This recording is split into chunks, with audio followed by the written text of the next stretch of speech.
Okay, well, while you were Jack Draper, I was over at Orangi watching Andy Murray practice there. David, you saw a little bit of this as well. Simon Briggs was there. Pam Shriver was there. It was a... Matt had FOMO I about actually did. I saw a photo on our Instagram and I was like, oh. I left quite quickly, Matt. You wouldn't have wanted to be there.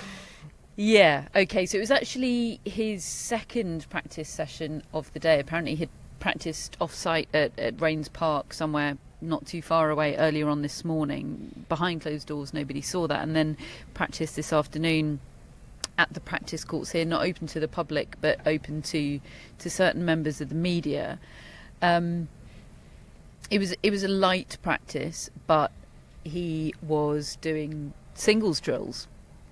It was clearly a practice to test where he is with a view to playing singles potentially on Tuesday. Excuse me, live telly, folks. And those singles drills included some pretty brutal stuff. He asked his hitting partners to drop shot him. Oh, that's just mean. Yeah. Gosh. And it was not a pretty sight watching him try to chase down drop shots. He did a sprint test against Johnny O'Mara, and he got beaten by Johnny O'Mara. You see, Matthew can get away with that laugh. Yeah, there's no non-blunt way to tell you that Andy Murray lost a sprint test today to Johnny O'Mara. Who's a retired doubles player. Yes. Yeah. I'm sure a very fit one. Look, in terms of positives, he was serving okay. I expected the serve to be a big problem, given it was a back injury. It is a back injury. He was serving okay. I'm sure there was another positive, but I have forgotten it. There might not have been another one. It was a really, really tough watch. The other positive was that he looked quite happy. He looked quite happy and relaxed, and I do think there was possibly a slightly performative element of that. You know, he knew there were journalists there. He knew there were people watching. There were photographers on the court. I've seen some of the photos that are out there, and he is laughing and joking. He did a little game on the court, sort of mocking up a little game of pétanque with tennis balls. You know, he was very visibly sort of happy when he wasn't bent double, using his racket as a walking stick. Oh God. Changes of direction looked very tough. You know, this is a guy that Simon Briggs reminded me of this today. This is a guy whose former fitness trainer, Jez Green, and they actually crossed paths on the practice court today because Sebastian Korda, who Seb Green's now working with, was next on. But when Jez Green was working with Andy Murray, he once told Simon Briggs that he was faster over the first 3 meters than Usain Bolt, Andy Murray. I can't verify that, but that is what Jez Green used to say. You know, he was a slow starter, though, he was Bolt. a famously slow starter, Usain Bolt. But yeah, in terms of, you know, explosivity and quickness out of the blocks, that, you know, we've seen footage of him doing those sprint tests, and I'm sorry to say this again, but he lost one to Johnny O'Mara. And look, we often joke about how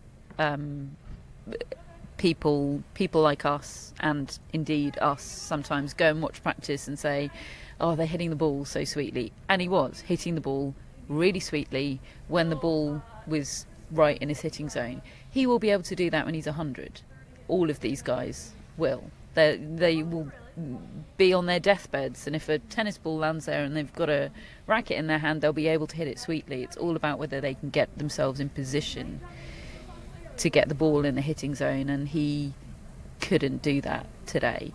But the majority of people watching him seemed to think he was going to play singles on Tuesday, probably not because it seems like a good idea, but because it's Andy Murray. I have my doubts. Just the 3 days to hold our breaths, then. 3 days to hold our breaths, yeah. And look, I support whatever he decides. It is his decision. I will find it a tough watch if he plays singles, because of what he's told us about the risk of injuring himself for the long term. I just so don't want that for him, but respect whatever decision he makes, but am anxious about it. Are we going to be in a situation where Tomas Macahc is being booed on centre court for drop shotting Andy Murray? By us. No. It looked like a good tactic today. Right. Put it Yeah. put it that way. I don't think he's got a very good drop shot. Macahc. Yeah. I think he does, doesn't he? He's, He does. Yeah. Yeah, he does. He's Great.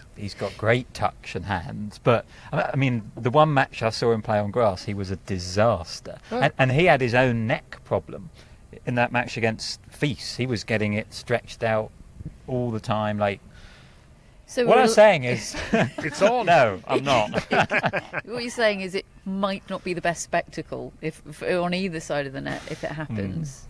Oof. Gosh, I mean, like, you know, really not that long ago that Murray said he wishes he hadn't gone on court at Queen's, and Yeah. now he's kind of faced with that decision again, and it seems like he's going to, well, it sounds like he might take the same decision.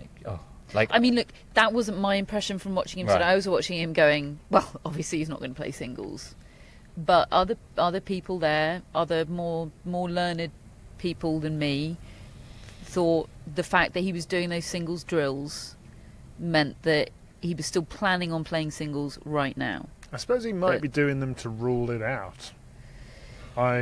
Doing what he has to do to give the final check, and then might just think, okay, well, clearly I can't do it. That's not how Andy Murray's mind works, though, is it? I don't know. We'll see. I've Watch spent this space. way too many years trying to predict what he's going to Yeah. do and getting it wrong. Yeah. I really do think he's going to leave it to the very last moment, though. I think this could Fair be enough. a Tuesday morning job.